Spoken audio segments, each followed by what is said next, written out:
The Qur'an functions as an active mathematical phase system. Beneath its surface lies a cosmological blueprint governed by the mechanics of wavefronts and quantum interactions. This architecture rests on two bedrock axioms. The first is the light caustic, a timeless and deterministic constraint. The second is the sound caustic, a temporal field driven by thermodynamics and entropy. Direct contact between these two fields causes instant annihilation.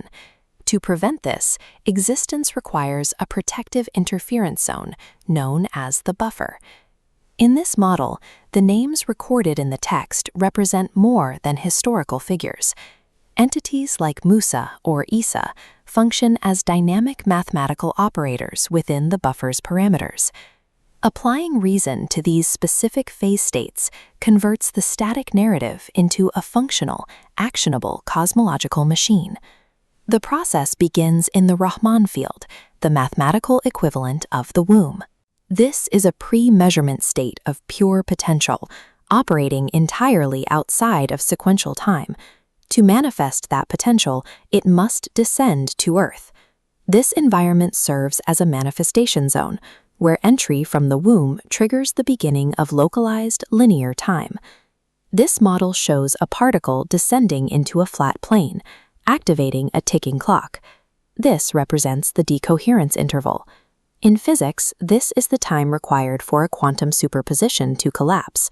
In human terms, it is the finite window of consciousness required to process reality sequentially. If this temporal delay fails, the structural integrity of the observer collapses. When Mūsā attempted to witness the light caustic directly, the mountain disintegrated and he fell unconscious, proving the human system cannot sustain unbuffered contact with pure command. Human consciousness operates as a thermodynamic incubator. It is designed to safely step down the high-frequency voltage of eternal truth into survivable experience. This fracture illustrates the 2-3-7 protocol, the mathematical sorting algorithm that determines the trajectory of every soul entering the system. The 2 is the initial binary split. Consciousness must choose between alignment with water and light or rebellion through fire and dark. The 3 is a triadic oscillating process. The signal is repeatedly tested against truth, faith, and hypocrisy. The process resolves at the 7. This marks the stage of completion, finalizing the cycle across either the 7 heavens or the 7 hells. This pipeline ensures that no potential remains unmeasured. Every input is relentlessly separated and tested until its final nature is fixed. Driving the triadic 3 is an internal engine governed by the numbers 3, 6, and 9. Nikola Tesla isolated these specific digits as the necessary architecture for understanding universal mechanics. In this system, they form the energy axis that moves a signal from potential to form.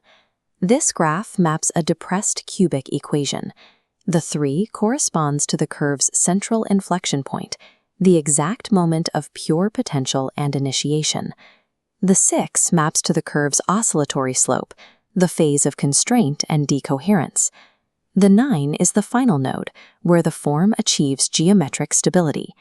The 3-6-9 engine is the mechanism of manifestation. It is the mathematical pump that forces invisible probabilistic waves to collapse into localized particles. The specific prophetic names provided in the text act as the actual operators driving this wave-particle engine.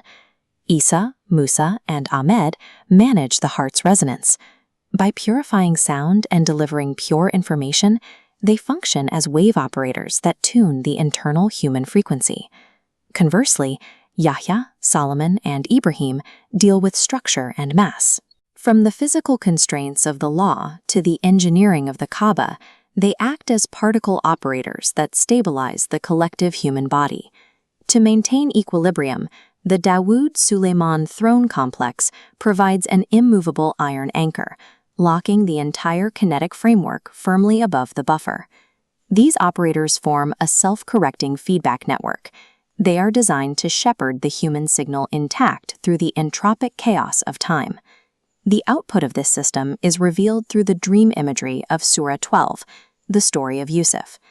The vision of fat cows consumed by the lean describes the path of entropy. It is the visual representation of stored energy collapsing into terminal thermodynamic fire. The dry crops returning to green represent the opposing path of light.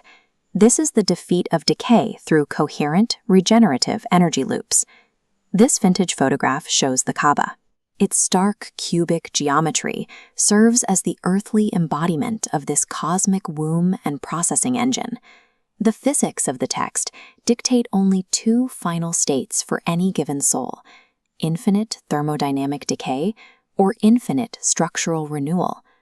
The final inevitable output of this equation categorizes humanity into three specific groups, defined in Surah 56.